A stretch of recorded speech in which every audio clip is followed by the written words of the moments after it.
When I was in treatment, I got reprimanded for a conviction that I had. These girls were talking about their relationship and how their significant other might be cheating on them.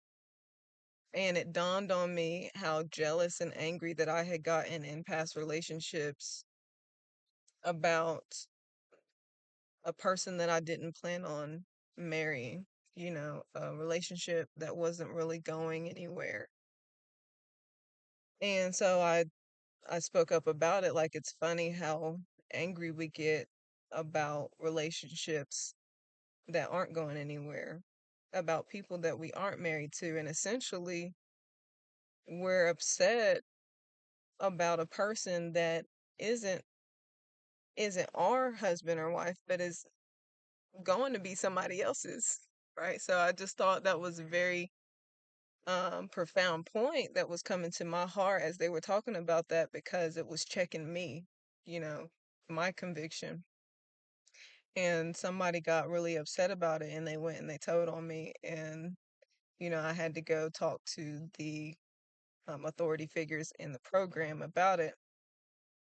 But it makes me think about how when you come to the Lord, you start to have convictions, and everybody isn't there with you in that conviction. And your conviction might upset someone else because they're not ready to change in that area, right? So, especially when you go into treatment, into meetings and stuff like that, and they start talking about a higher power, and then you find out who the highest power is because you give your life to Jesus, and he starts to convict you about, sharing his glory with others, sharing him with others because he is the solution.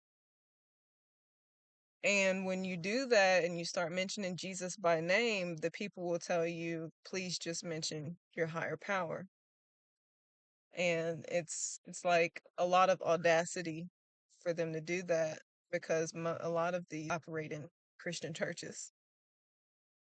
And you might want to shy away and feel like it's more appropriate to say higher power, but if you have that conviction, don't damper your conviction. Whatever your conviction is that the Lord is dealing with you about, don't hide your light.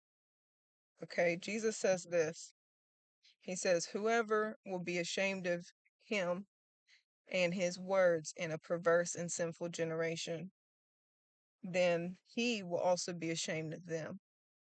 But he also gives a psalm to help you when it feels like everybody's coming against you because all you're doing is just trying to seek the Lord. People will get mad because you want to be right with God. And so he says this. This is the psalm for that. The Lord is my light and my salvation. Whom shall I fear? The Lord is the strength of my life. Of whom shall I be afraid? When the wicked, even my enemies and my foes, came upon me to eat up my flesh, they stumbled and fell. Though an host should encamp against me, my heart should not fear. Though war should rise against me, in this will I be confident. One thing have I desired of the Lord, and that will I seek after, that I may dwell in the house of the Lord all the days of my life, to behold the beauty of the Lord and to inquire in his temple.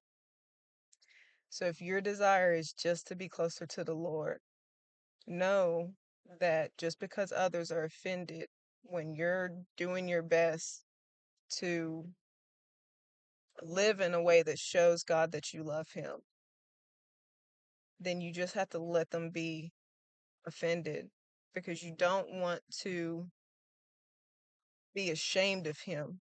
You don't want to hide him when he is the answer.